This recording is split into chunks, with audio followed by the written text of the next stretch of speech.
Buster, when did you realize that you had a real star on your hands in your nephew, Elvis Presley?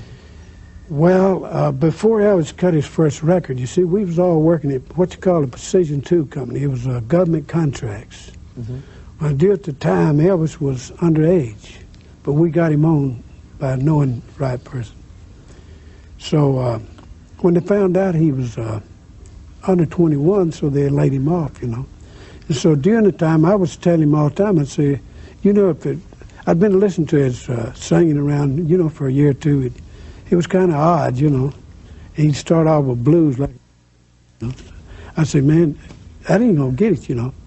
So really, that was the kind of people was wanting anyway, you know. So when he stopped and come out with his first record, and it just went wild. And all the Precision 2 people, after meeting Elvis, you know, because he worked there for a while, they went wild too, you know. Going out, but one guy said he can't even sing, you know, but when you hear that, he changed his mind, you know. So from the very beginning, you realized. Yeah, I realized. But did you have any idea of the amount of money there was to be made in the record business? No, or do you think Elvis and his father ever knew? I don't think so.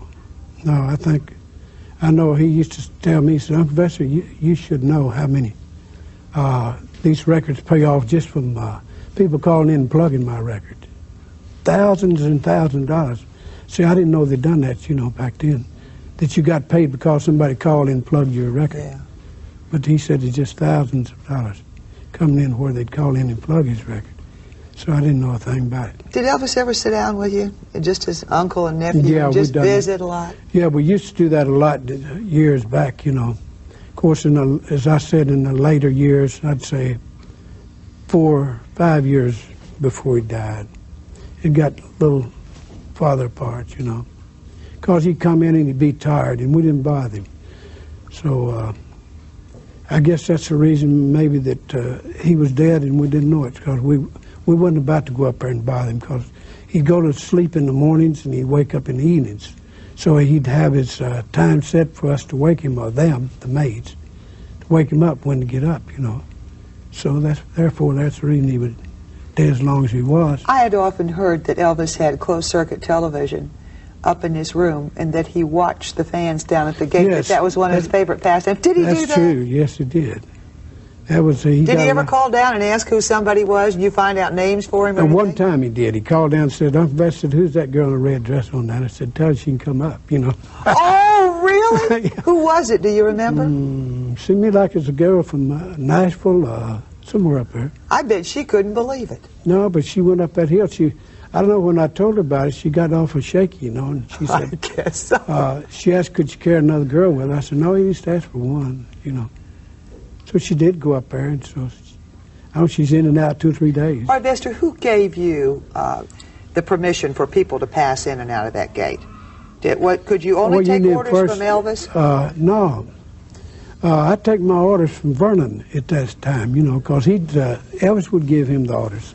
Or he'd tell his daddy what to do, or whether he should open or not, you know. Well, that was Elvis's idea, to open to the public.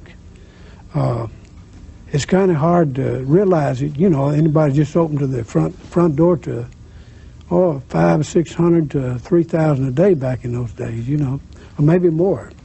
I saw as high as 20, 30 buses there in one day, you know, in and out, from all over the country.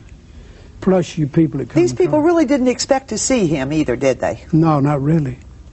What is it they were looking for? I don't know. What are they looking for today? I don't know, but they're still there. And back in those days, they'd hang around the gate all night long, maybe 50, 200 people. I saw that many as 200 around the gate all night long. Just sitting there, we'd open the gates and let them come in and sit down and plumb up that curb, you know. So they'd wait there to see if he'd come out, I think. Just to look at him? Yes, So how did he affect you, Bester? Huh? Were you overwhelmed by your nephew? Well, at Ram Home I wasn't, but on the stage he changed, you know, to me too. It was different. I don't know, it's like looking at a stranger or something, you know, from way when, because when he went into that mood to sing and stuff, it was a whole lot different than being at home. It didn't seem like Elvis, really. Is that right? That's right. Just a whole different person? Yeah, a whole different person. Where did he get his musical ability? You pick and sing a little. How about his mother or his daddy? Well, his mother could play a French harp, harmonica, what do you want to call it? His Juice harp. Yeah, juice harp. His father never played any kind of instrument, anything like that, but he had a beautiful voice for singing. He could really sing, you know. Vernon? Yes, he did, but he never did do much of it, you know. Where did they start singing? In church? In church. We used to see me and my brother and all of us would get together on weekends and sing a lot, you know, because they'd find a guy on my piano, you know, organ like. I believe it's organ. So I'd play with my sister-in-law, and I'd pick the guitar, and she'd... Did Elvis have a good voice at an early age? Yes, he did. It's unusual, very unusual, but it was a good voice. Did he have any lessons when he was growing up? No, ma'am. I guess there was no money for anything like that. There was no money. And another thing, people wouldn't take any... Well, they just didn't try to give you a boost to help you anyway. I know back in my days, I might have had pretty good luck if I had somebody kind of pick me up and give me a shove, you know. Is that why you think Elvis did that with so many people? He had lots of people on his payroll, didn't he? That's right. Do you have any idea how many, Vester? Well, right there at Graceland alone was 37, you know. On a weekly payroll? Well, yes, that's right. That's counting the boys that went on the road with him and what we had there. There was around 20, let's see, about 23, and it's around 37, I think, was on payroll. But there's 10 or 12 that travel with him all the time. So I think maybe he had to have them because he was on the road. It's pretty bad on him. What do you think about some of the buddies and some of the people who work for him and all? What's your feeling about some of the books that they've written? Well, Marge, no comments, really. I just, you know. Well, how about the commercialism surrounding Graceland out there now?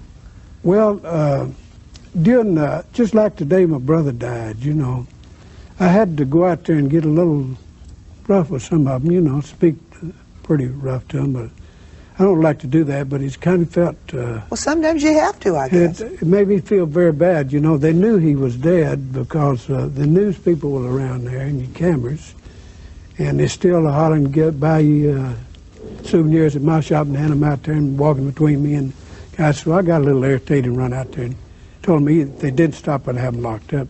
So the cops was very nice. They come out there and made them stop for 3 or 4 days. So... But Vester, people want something with Elvis on it, Elvis in it, Elvis around it. Stuff. That's right. So I don't know. You can't have too much to say about the people, you know. Everybody's got to make a living, you know. So I'm not knocking. But somebody's buying it, or they wouldn't stay in business. That's true. And if one don't sell it to them, another one will. So whether it's across the street or whether it's up the road or what. But to us, it never has looked too good. But you know, a lot of those people I like over there. Vester, do you think that Graceland itself, maybe in particular the trophy room, will ever be open to the bands? I sure do. I think it will later on, you know. There was some talk of it before Vernon died. It's opening up the trophy room and charging a small price to go up to where people could afford it, but still it helps support the place. So I think there's still a chance it might open, maybe sooner than it was. Well, that'll help the memories to live on Very forever. much. I think the people... Well, if I had never saw the trophy room, I'd be glad to give $5 because it's beautiful. Oh, I bet it is. And they rearrange it and make walkways through there. Yeah, I can't wait to see it too. Well, Vester, we thank you for your book. Thank you very much. Thank you for having me on. I appreciate that very much. Thank you.